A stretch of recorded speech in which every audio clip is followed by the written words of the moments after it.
Comment ça marche? La complémentaire santé collective.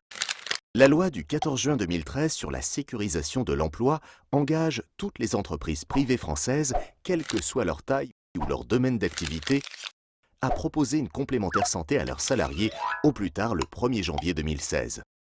Il suffit à chaque entreprise de souscrire une complémentaire santé collective auprès d'un assureur. Elle peut choisir un niveau de garantie pour l'ensemble de ses salariés ou alors des niveaux différents selon leur statut, cadre, non cadre par exemple. L'entreprise doit financer au minimum 50% des cotisations, le reste étant à la charge du salarié. Elle peut bénéficier sous condition d'un avantage fiscal, en déduisant de son bénéfice professionnel imposable les cotisations versées, ainsi que d'un avantage social car la part patronale est exonérée des charges sociales. Pour cela, le contrat santé doit remplir 3 conditions. Être collectif. Il doit couvrir l'ensemble des salariés de l'entreprise, quelle que soit leur classification, statut, ancienneté, etc. Être obligatoire. Les salariés doivent adhérer au contrat de l'entreprise. Toutefois, des cas de dispense peuvent être prévus. Par exemple, les salariés déjà en poste au moment de la mise en place du régime par décision unilatérale de l'employeur ou ceux déjà couverts par le contrat collectif de leur conjoint. Ils devront néanmoins fournir tous les ans une attestation d'assurance.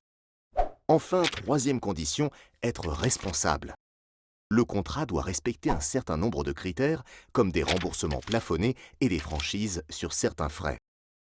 L'objectif est de limiter les dépenses de santé tout en favorisant les comportements responsables, en incitant par exemple les assurés à consulter leur médecin traitant avant un spécialiste pour être remboursés sans pénalité financière.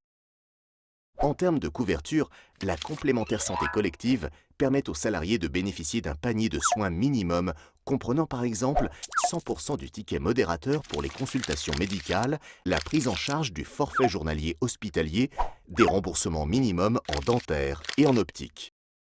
Afin de responsabiliser les patients, ces contrats ne prennent pas en charge certaines dépenses de santé, comme la participation forfaitaire de 1 € sur les consultations ou certains dépassements d'honoraires.